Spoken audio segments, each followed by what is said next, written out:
हम करने जा रहे हैं वो मॉडर्न इंडिया की सीरीज स्टार्ट करने जा रहे हैं।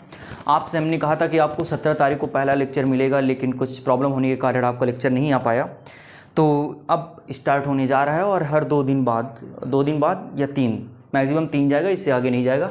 आपको मॉडर्न इंडिया के सारे लेक्चर्स मिलेंगे। एकदम नीचे से स्टार्टिंग हमने कहा था करेंगे, तो एकदम बेसिक से स्टार्टिंग करेंगे इसकी। और हम इसमें पहला जो टॉपिक पढ़ेंगे वो पढ़ेंगे decline of Mughal emperor. Decline of Mughal empire, Mughal साम्राज्य का अंत। Decline of Mughal empire. देखिए, मुगल के बारे में जो हम पढ़ते हैं वो हम मेडिवल में पढ़ते हैं। अब मुगल के बाद से जो कहानी स्टार्ट होती है वो आती है आधुनिक भारत में, मॉडर्न इंडिया में। तो वही हमको पढ़ना है सबसे पहले कि मुगलों का अंत हुआ कैसे, कैसे मुगलों का पतन कैसे हुआ, डिक्लाइन कैसे हुआ। ठीक है, तो वही हम देखेंगे आज। और औरंगजेब से स्टार्ट करेंगे और उसके कुछ पॉलिसी के बारे में जानने की कोशिश करेंगे कि औरंगजेब ने गलतियां क्या की, किस कारण मुगल साम्राज्य का अंत हुआ। ये सारी चीज़ें आज हम देखेंगे। तो सबसे पहले जो डिक्लाइन ऑफ मुगल एम्पायर में हम जिसके बारे में पढ़ेंगे वो हम पढ़ेंगे औरंगजेब। किसके बारे में पढ़ेंगे? औरंगजेब। अब ये टॉपिक हो चुका है तो पूरा इरेज करके आपको स्टार्टिंग से बताते हैं। औरंगजेब नाम लिख लीजिए, बहुत ही इंपॉर्टेंट नाम है भाई, औरंगजेब। इस व्यक्ति से आपको बहुत कुछ सीखने को मिलेगा। औरंगजेब से आपको बहुत कुछ सीखने को मिलेगा। ये इंसान राजा के घर में पैदा हुआ है, पर ये राजा बनने लायक नहीं है। ये राजा के घर में पैदा हुआ, लेकिन ये राजा बनने के लायक नहीं है। इसके पास राजा बनने की जो चीज़ें होती हैं वो इसके अंदर नहीं है, कमी है इसके अंदर। वही चीज़ें हमको देखना है कि आखिर ये गलती क्या कर रहा है। तो औरंगजेब ने जब रूल किया तो ये सबसे पहली इसकी गलती हुई कि ये रिलीजियस ऑर्थोडॉक्स था। क्या था? Religious Orthodox. पहला पॉइंट, इसके जीवन की पहली गलती, रिलीजियस। आप अगर राजा हैं तो आप धर्म पर शासन नहीं कर सकते। अगर आपने फ्रांसीसी क्रांति में हमारा वीडियो देखा है तो मैंने उसमें बताया था कि यहाँ पर चर्च टैक्स वसूल रहा है और चर्च धर्म का कार्य करता है, और जिस देश में धर्म शासन करेगा वो देश कभी ऊपर नहीं पहुँच पाएगा। बताया था आपको मैंने। तो औरंगजेब की गलती क्या है? रिलीजियस ऑर्थोडॉक्स है। ऑर्थोडॉक्स का मतलब होता है जो पुरानी विचारधारा को रखे, जो पुरानी विचारधारा को रखे, जो पहले की सोच रखता है। रिलीजियस यानी धार्मिक, यानी इसमें जो धार्मिक चीज़ों के बारे में जो सोचता था वो बहुत पुरानी विचारधारा थी। इसकी गलती यही है। राजा का कोई भी धर्म नहीं होता, राजा की कोई जाति नहीं होती, राजा का कोई मजहब नहीं होता, राजा का सिर्फ देश होता है, राज्य होता है। ये इंसान की गलती है। रिलीजियस ऑर्थोडॉक्स हो गया, ये धार्मिक विचारों पर, ये राजा हैं और रिलीजियस ऑर्थोडॉक्स हैं, धार्मिक विचार रख रहे हैं। यही इसकी गलती है। रिलीजियस ऑर्थोडॉक्स बना तो हिंदू और मुस्लिम के बीच का जो गैप हुआ वो बढ़ गया। ये राजा नहीं था, ये एक मुस्लिम था। इसने राजा की तरह रूल नहीं किया, इसने एक मुस्लिम की तरह रूल किया। इसने मुस्लिम की तरह रूल किया, राजा बन के रूल नहीं किया। इस इंसान की सबसे बड़ी गलती यही है। अगर तुम पढ़ लिख जाओ तो तुम्हारा सबसे बड़ा कर्तव्य यही बनता है कि तुम इन 2 चीज़ों से ऊपर उठो। रिलीजियस ऑर्थोडॉक्स अगर नीचे तुम रह गए, तुम्हारा पढ़ना लिखना बेकार है।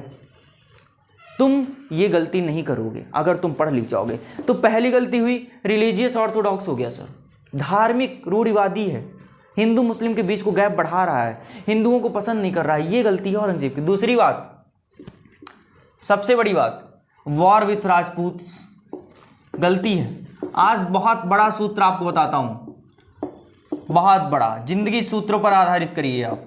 War with Rajput and war with Marathas. क्या है? ये राजपूतों के साथ युद्ध कर रहा है। राजपूत नॉर्थ में, पंजाब वगैरह में उस समय कौन बैठा था? राजपूत रूल करते थे। और नीचे की तरफ अगर आप चले जाएं दक्कन पठार वगैरह, तो वहां पर मराठा शासन करते थे। ये इंसान फिर गलती कर रहा है।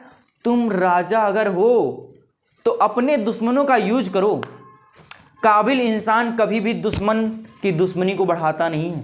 शब्दों को समझो, काबिल इंसान कभी भी दुश्मन से दुश्मनी बढ़ाएगा नहीं, कभी भी नहीं।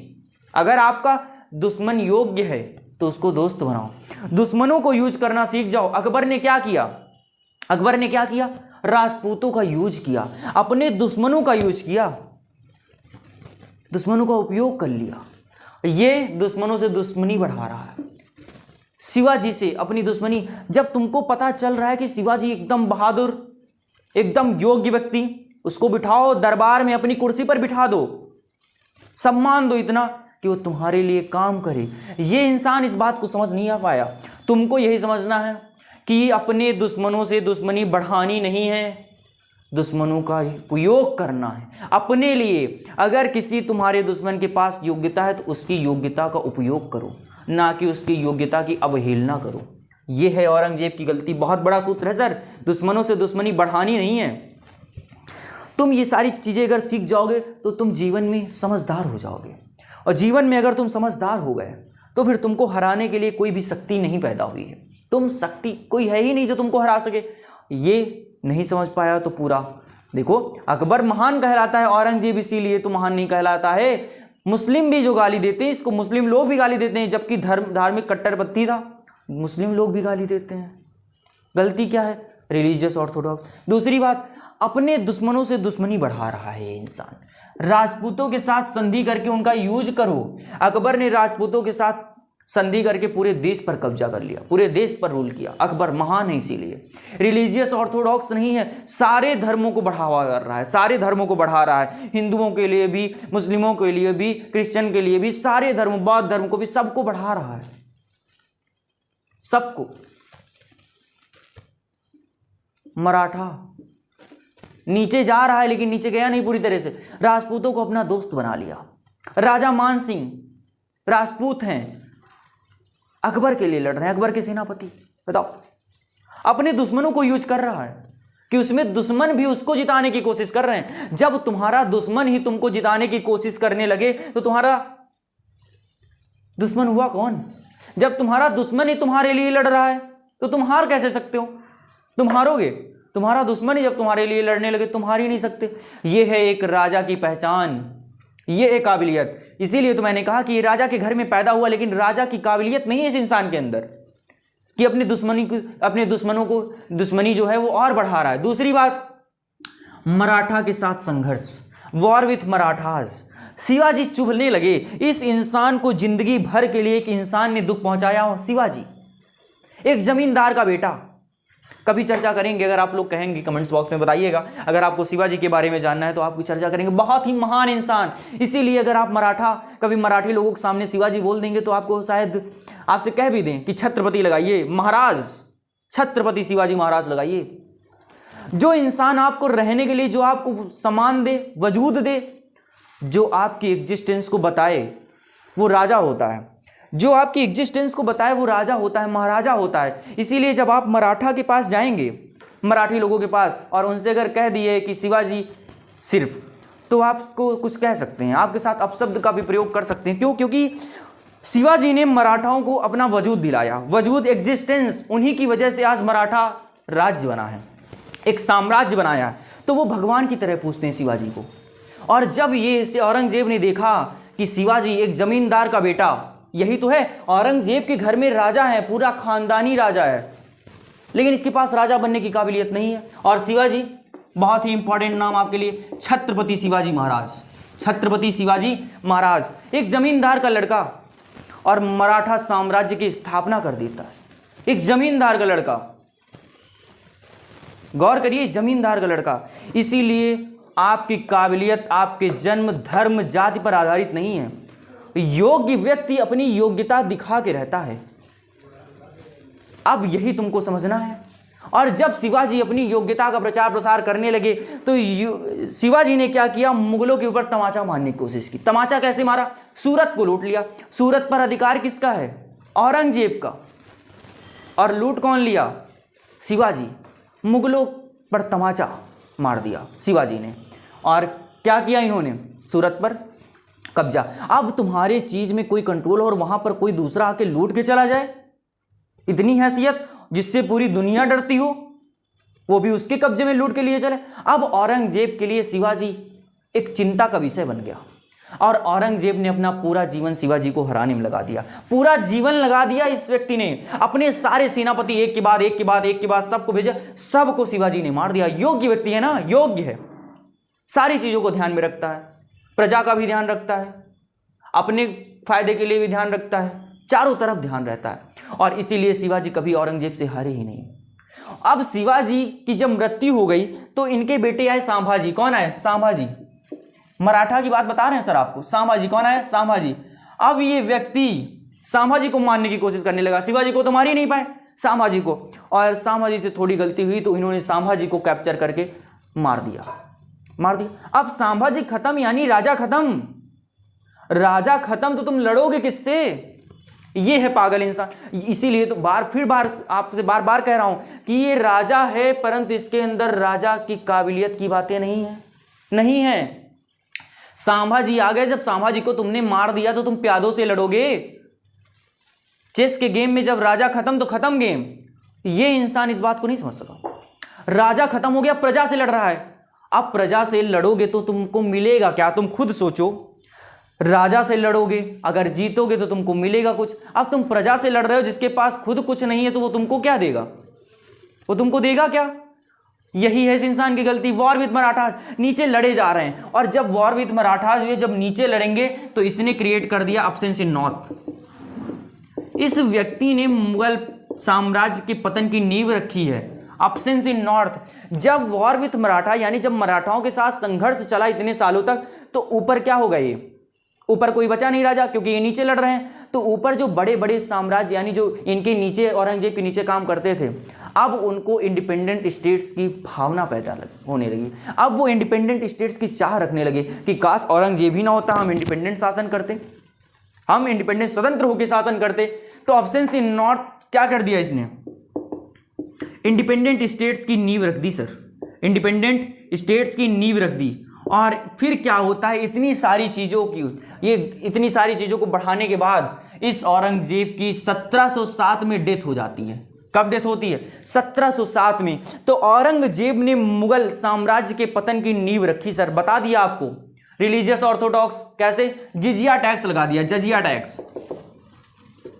अब क्या था कि अगर तुम हिंदू हो, मुस्लिम नहीं हो, तो तुमको अपनी सिक्योरिटी के लिए तुमको टैक्स देना पड़ेगा। धर्म के आधार पर टैक्स ले रहा है सर ये इंसान, धर्म के आधार पर। अपनी प्रजा के बारे में सोच ही नहीं रहा, धर्म के आधार पर टैक्स ले रहा। राजा है जो अपनी प्रजा के बारे में सोच ना सके, वो राजा कैसा? ये इंसान की गलती हो गई, जिजिया टैक्स लगा दिया। जिजिया टैक्स लगा तो हिंदू मुस्लिम के बीच का गैप बढ़ा। ये बात इस इंसान ने जब की। और दूसरी बात, पैसा, war with Rajput, war with Marathas. अब ये जब दोनों चीजें हुई तो it's leads to economic crisis. पैसा, ड्रेन ऑफ वेल्थ। क्या हुआ? Drain of wealth.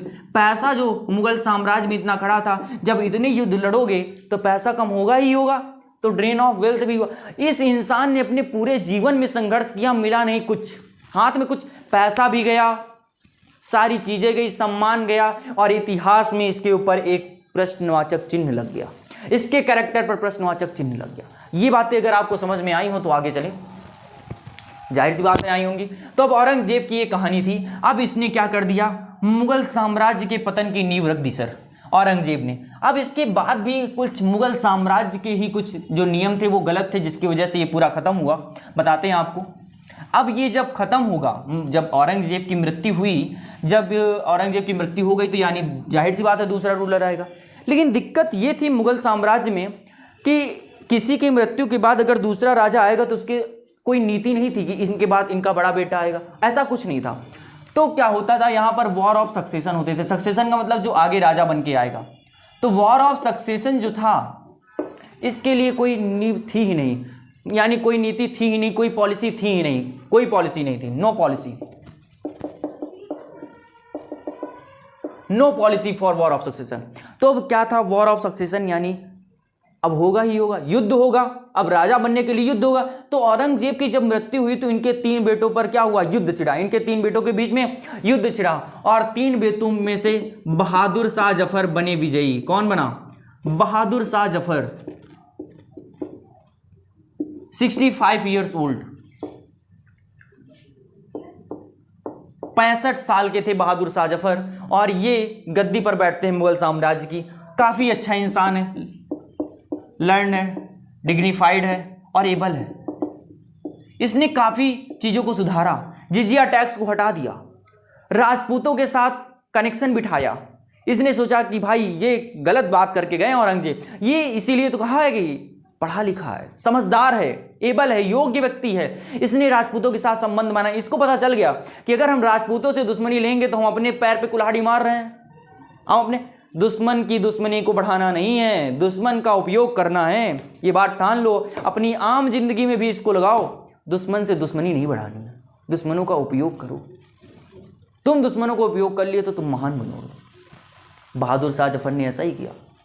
लेकिन दिक्कत क्या हुई कि 1707 में इनकी डेथ हुई, 1712 में इनकी डेथ हो गई। अब ज़्यादा देर तक यही तो सबसे बड़ी जो बात बनी कि औरंगजेब के बाद कोई पावरफुल रूलर बचा ही नहीं। एक तो बहादुर शाह जफर आए, एक पावरफुल रूलर थे, खत्म हो गए। 1712 5 साल बाद ही क्या हो गई, इनकी डेथ हो गई। तो ये दिक्कत हुई। अब इसके बाद क्या हुआ, 1712 इनकी डेथ हुई। इसके बाद जो दूसरा आया वो आया जहंदर शाह। कौन आया? जहंदर शाह, यानी बहादुर शाह जफर के बाद जहंदर शाह। कौन आया?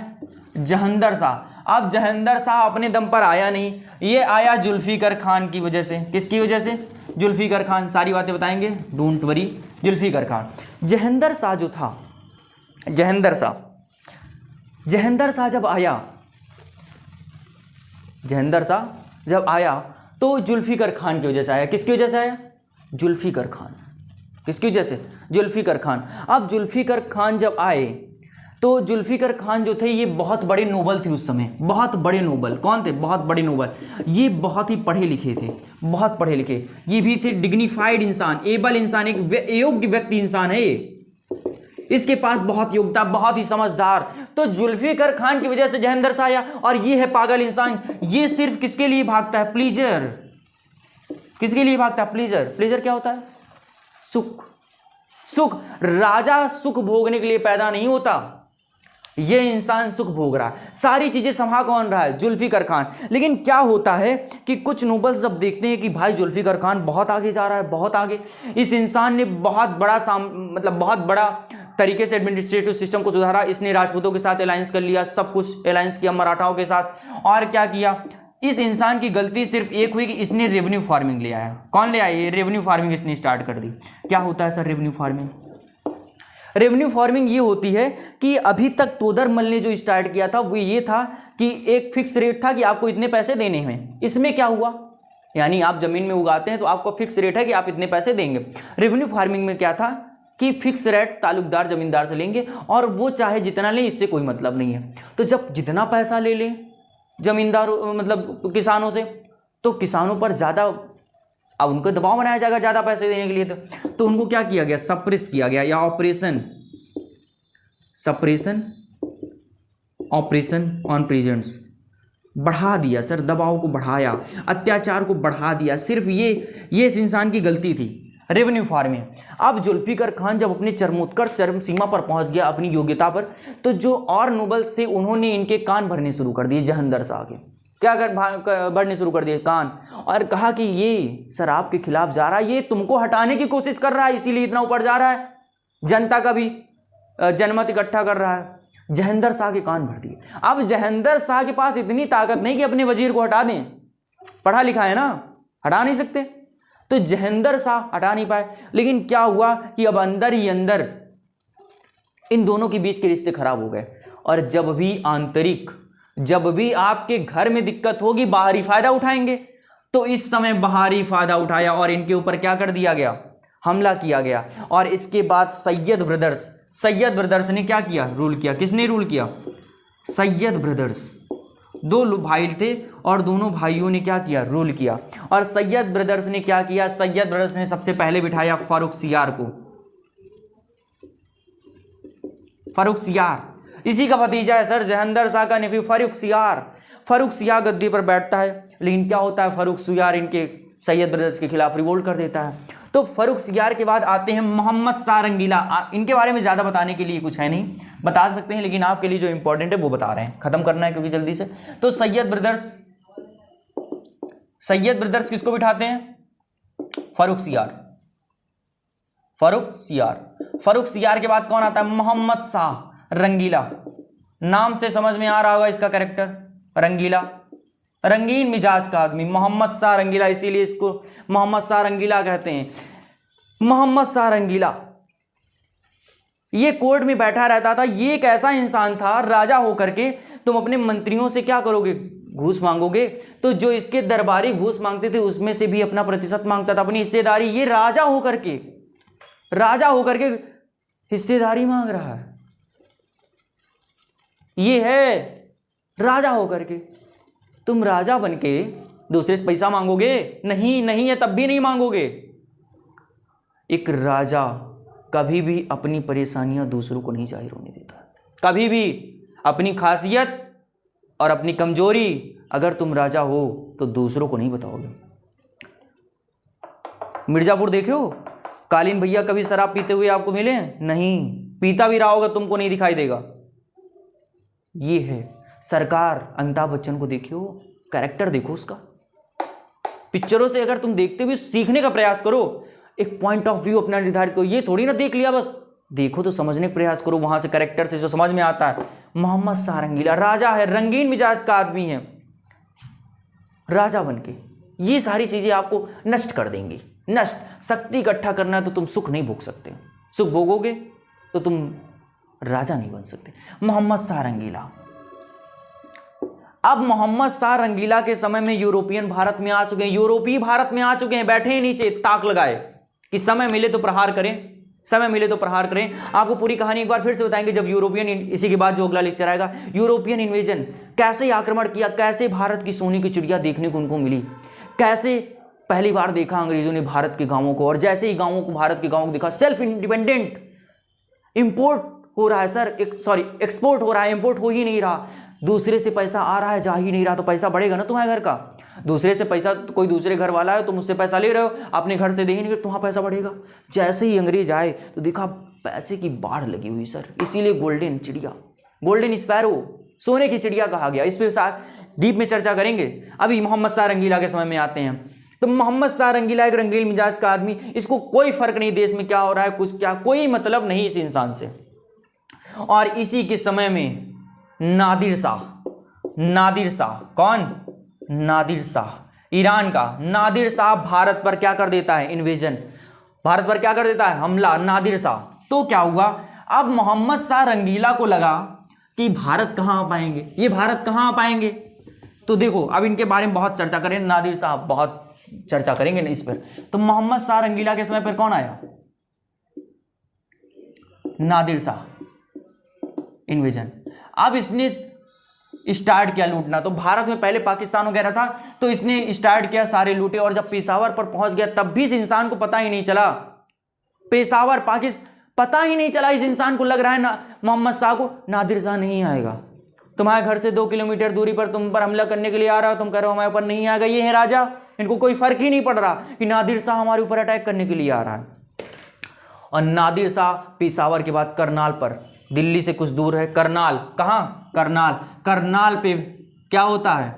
हमला कर देता है करनाल। और करनाल में, बैटल ऑफ करनाल में मोहम्मद शाह रंगीला बहुत बुरा मार मारता है। बंदी बना के लेके गया बैटल ऑफ करनाल के बाद, बंदी बना के बैठ के माफी मांग रहे थे, सरकार छोड़ दो, हम आपके नीचे काम करेंगे, सरदार दास बना लो लेकिन छोड़ दो। मोहम्मद शाह रंगीला, नादिर शाह लेके गया, इनको बंदी बना के लेके गया। अपने खजाने की चाबी दे दी इसके हाथ पे, नादिर शाह। अपने खजाने की चाबी नादिर शाह दूसरे देश के लोग को। ये है मोहम्मद शाह रंगीला।